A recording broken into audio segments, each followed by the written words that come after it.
Makanan tidak sekedar makanan di hati istri. Tentu sebagian orang akan bertanya, apa maksudnya? Terlihat sepertinya makanan yang diberikan seorang istri pada suami itu adalah sekedar satu piring makanan yang memang menjadi kewajiban seorang istri pada suaminya.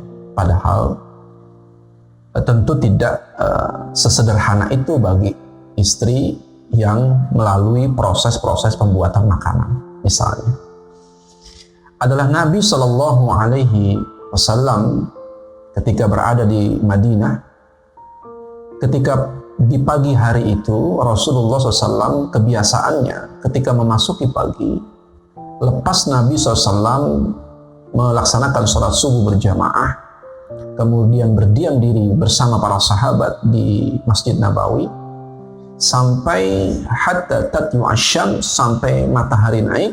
Kemudian Nabi pulang ke rumah-rumah istrinya. Kenapa disebut rumah-rumah? Karena istri Nabi nggak satu. Kalau kita ya ke rumah saja, nggak usah ke rumah-rumah kalau cuma satu istrinya.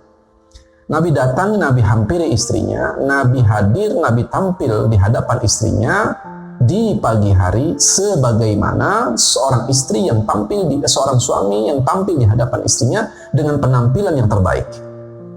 Nabi ucapkan salam, Nabi tanya keadaannya, kemudian kalimat yang keluar selanjutnya dari lisan Nabi di pagi hari itu, Nabi meminta makanan dengan kalimat hal indakum syai', adakah yang bisa kumakan pagi ini? Kalimatnya tidak definitif, tidak spesifik.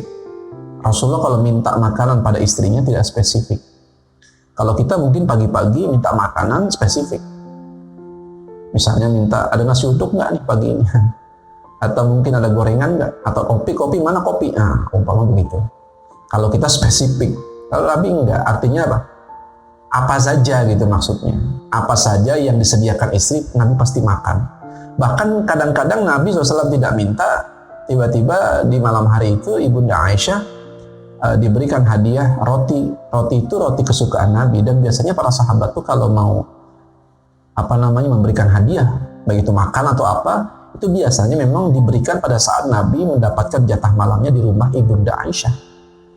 Karena itulah istri Nabi, nanti istri Nabi yang lain protes ke Nabi, kalau mau ngasih hadiah ya jangan pas engkau di rumah istri engkau yang bernama Aisyah saja gitu. Saat engkau bermalam di tempat kami pun sampaikan kepada para sahabat agar mereka kalau mau ngasih hadiah kapan saja, nggak mesti nunggu Anda berada di rumah Ibunda Aisyah. Itulah pernak-pernik pernikahan Nabi dengan istri-istrinya. Kemudian Nabi SAW, Ibunda Aisyah radhiyallahu an mendapatkan roti yang disebut dengan roti his. His itu dalam kitab Al-Yawma An-Nabawi yang dikarang oleh Dr. Wahab bin Nasir At-Tuwairi, his itu dalam riwayat sejenis roti yang ada campuran kismis dan kejunya ditabur dengan keju. Dan itu roti kesukaan Nabi, Masya Allah. Urusan roti makanan saja, Nabi juga punya makanan kesukaan. Tapi kalau tidak ada makanan kesukaannya, nggak maksa seperti zaman sekarang. Oh, zaman sekarang kan Masya Allah sampai ada orang ngantri panjang-panjang itu rela-rela gitu ya. Demi apa? Demi memenuhi hasrat makannya.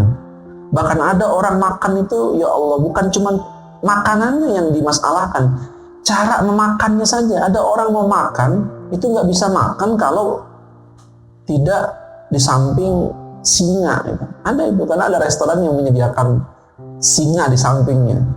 Ya singanya tentu dikacain gitu. Kalau nggak dikacain ya kitanya yang dimakan urusannya. Segitunya orang, iya memang segitunya. Tapi balik lagi pada persoalan makanan. Makanan begitu Nabi SAW disediakan roti his itu, Nabi mengatakan, apa ini? Ini his. Kata Rasulullah SAW, sebenarnya saya sedang puasa, tapi sini biar aku makan. Itu menunjukkan bahwa Rasulullah sangat menghargai makanan yang sudah disimpan lama-lama oleh istrinya. Sudah disiapkan. Istri kita misalnya orang Sunda, kita orang Surabaya. Makanan kesukaan kita itu soto Surabaya alias soto Lamongan.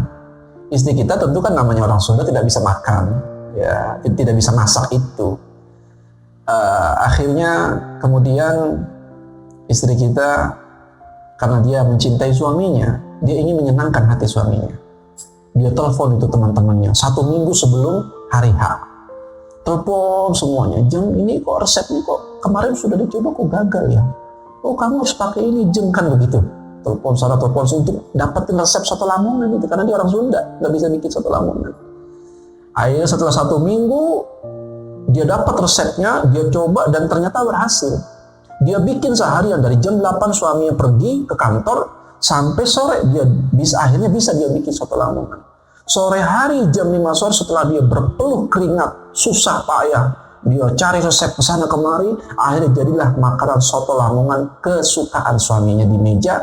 Jam 5 sore persis suaminya pulang dari kantor, ditanya oleh sang istri, ayah udah makan belum?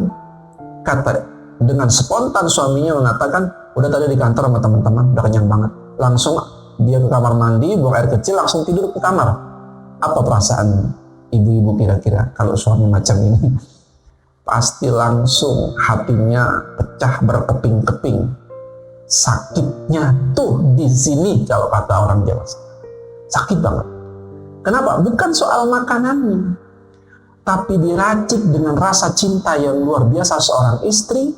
Dari situlah seorang suami mestinya, kalau kita belajar pada Rasulullah SAW, maka dia akan makan apa yang sudah disediakan istrinya. Ini kadang-kadang istrinya sudah masak segalanya, sudah lengkap, satu aja nggak ada gitu. Satu apa itu? Kerupuk. Ya Allah, langsung dia hilang mood makannya. Makanan udah lengkap, sayur asem sudah ada, telur asin, ikan jambal, sambal sudah ada, satu kerupuk nggak ada. Wah Allah, kalau jadi makan itu. Ada yang begitu? Ada. Nah, hal ini tidak boleh ada dalam rumah tangga muslimin. Dia harus berusaha untuk menyenangkan hati istrinya. Sekalipun sedang puasa, Nabi membatalkan puasanya bahkan demi menyenangkan hati istrinya. Karena makanan tidak sekedar makanan di hati istri. Begitu Nabi coba makannya, betapa senangnya Ibunda Aisyah, sangat senang. Tentu puasanya puasa sunnah, bukan puasa wajib. Kalau puasa wajib nggak boleh dibatalkan hanya gara-gara ini menyenangkan hati istri. Mudah-mudahan kita belajar untuk menyenangkan hati istri kita, atau mungkin kalau yang masalahnya suaminya, maka istri yang menyenangkan hati suaminya, saling menyenangkan hati suaminya, karena hal yang demikian sangat berpahala di sisi Allah Subhanahu wa taala. Barakallahu fiikum.